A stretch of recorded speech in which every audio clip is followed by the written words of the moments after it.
Have you ever seen two identical bowling balls? Same weight, same size?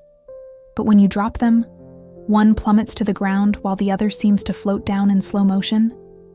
How is that even possible? What's up, fact fans, and welcome back to Fact Bite Daily, your daily dose of mind-blowing science. Now, let's get one thing straight. Gravity is a constant. The Earth is pulling on both of those bowling balls with the exact same force. If we were on the moon, where there's no air, they'd hit the lunar surface at the exact same time. But here on Earth, we have an atmosphere, and that introduces a sneaky little variable called air resistance, or drag.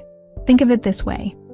As an object falls, it has to push air molecules out of its way. This pushing creates an upward force that opposes gravity.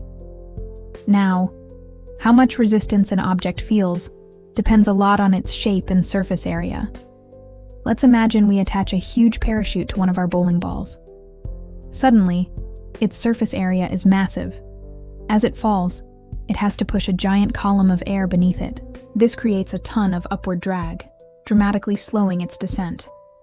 Meanwhile, the regular bowling ball, with its small, sleek profile, cuts through the air much more easily and continues to accelerate downward at a much faster rate.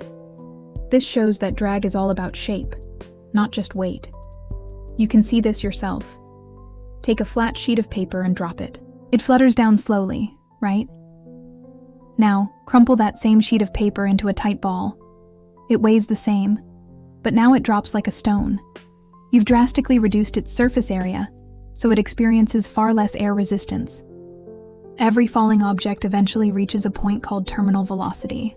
This is the maximum speed it can achieve, and it happens when the upward force of air resistance perfectly balances the downward force of gravity.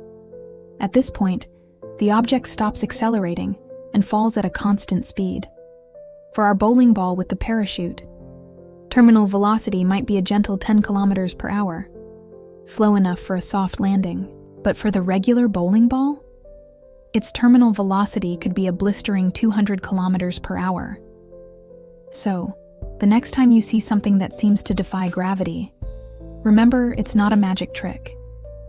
Gravity is always telling the truth, but the air around us can be a master of deception.